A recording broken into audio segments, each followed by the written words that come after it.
अस्सलाम वालेकुम दोस्तों और साथियों, उम्मीद है आप लोग खैरियत से होंगे। ये एक मुख्तसर सी वीडियो है। बहुत सारे पेरेंट्स हमारे पास आते हैं अपने बच्चों को लेके और वो एक सवाल पूछते हैं। वो इस सवाल ये होता है कि क्या ये मुमकिन है बताना कि हमारा जो बच्चा है, क्योंकि हमारी फैमिली हिस्ट्री ऐसी है कि हो सकता है कि हमें ये डर है कि खुदा न खास्ता हमारा बच्चा बड़ा होकर किसी जहनी मसले का शिकार हो सकता है।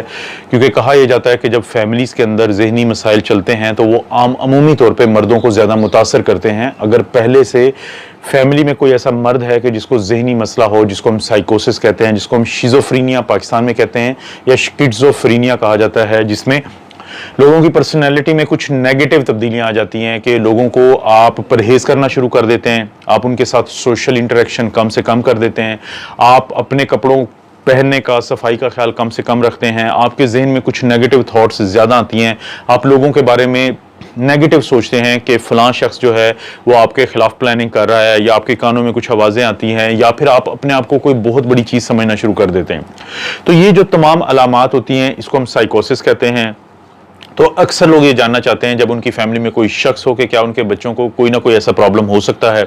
तो अब एक नई स्टडी आई है जो अपनी नौइयत की सबसे बड़ी स्टडी है कि जिसमें एक मखसूस तादाद तकरीबन 3900 से ज़ायद जो बच्चे थे, जिनको हम कह सकते हैं एडोलेसेंट, जिनकी उम्रें 9 साल से लेकर 39 साल के दरमियान थी, और एवरेज जो ज़्यादातर बच्चे थे उनकी उम्र 21 साल थी।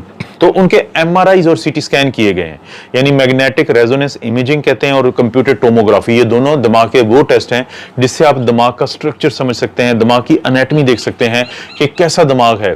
तो हमारे दिमाग का एक हिस्सा होता है जिसको हम कहते हैं बाहर वाला हिस्सा या कॉर्टेक्स, ठीक है।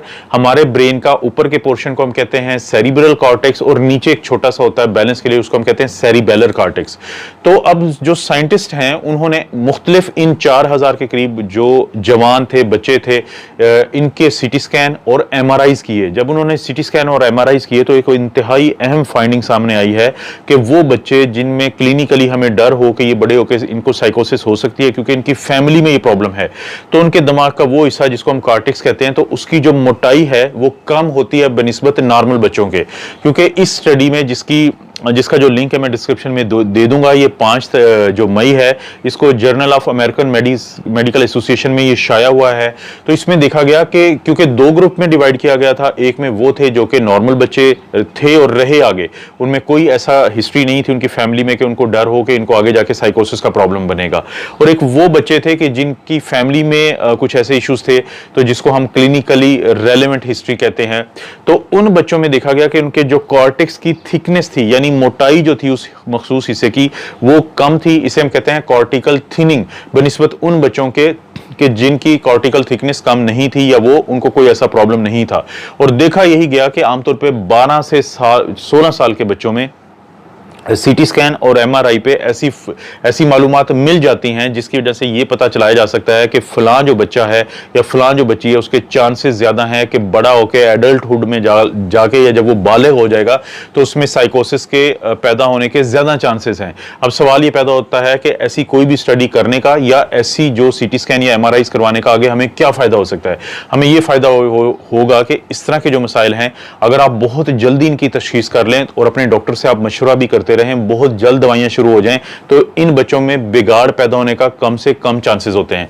आप लोग अक्सर देखते रहते हैं कि आपकी सड़कों पे, आपकी गलियों में कुछ ऐसे लोग घूम रहे होते हैं जिसको हम आम जुबान में तो पागल कह देते हैं। दरअसल वो पागल नहीं होते, वो शिज़ोफ्रेनिक होते हैं, लेकिन क्योंकि वक्त के ऊपर उनकी तशखीस नहीं हो पाती और जब जाके उनकी तशखीस होती है तो आमतौर पर दवाइयों का असर इतना ज्यादा नहीं हो पाता जितना होना चाहिए, जिसकी वजह से एक वक्त में आके ये लोग सड़कों पर आ जाते हैं और आप देखते हैं कि ना तो अपने कपड़ों का ख्याल रखते हैं और ये अक्सर लोगों से दूर भागते हैं, और अक्सर जब ये बोलना शुरू करेंगे या बात करना शुरू करेंगे तो इनको पता नहीं होता ये क्या बात कर रहे होते हैं। तो बिल्कुल ये सोशल इंटरेक्शन इनका बड़ा कमजोर होता है, क्योंकि जो भी साइकोसिस या स्किज़ोफ्रेनिया होते हैं उसमें कुछ पॉजिटिव सिम्टम होती है और कुछ नेगेटिव सिम्टम हम कहते हैं। जो पॉजिटिव सिम्टम है उसमें है डिल्यूजन्स या साइकोसिस के आप सोचते हैं कि लोग आपके खिलाफ कोई प्लानिंग कर रहे हैं, आपको कुछ आवाज़ें सुनाई देती हैं या आपको चीज़ें कोई दिखाई देती हैं, तो इसको हम कहते हैं साइकोटिक सिम्टम्स या पॉजिटिव सिम्टम। जो नेगेटिव सिम्टम होते हैं उसमें आप सोसाइटी से दूर हो जाते हैं, आप अपना ख्याल नहीं रख पाते। मिसाल के तौर पे अगर आपके नेल्स बड़े हुए हैं तो आप क्या करेंगे, आप उनको नेल्स को मेंटेन करेंगे। अगर आपके कपड़ों पे कोई चीज़ गंदी लगी हुई है तो आप अपने कपड़े चेंज करेंगे। अगर आपको कोई प्रॉब्लम है तो आप लोगों से जाके बात करेंगे। लेकिन जो स्किज़ोफ्रेनिया के मरीज होते हैं ये ना तो अपनी सेहत का ख्याल रखते हैं, ना अपनी सफाई का ख्याल रखते हैं, ये लोगों से दूर भागते हैं। जहाँ पे सोशल इंटरेक्शन या दूसरों से मेल मुलाकात की बात आती है तो ये उनसे दूर भागेंगे। तो ये जो स्टडी है ये बड़ी अहम है, ये इब्तदाई उम्र के हिस्सों में ही ये बताने के काबिल होती है कि किसी को साइकोसिस होने के चांसेस कितने ज़्यादा हैं या कितने कम हैं।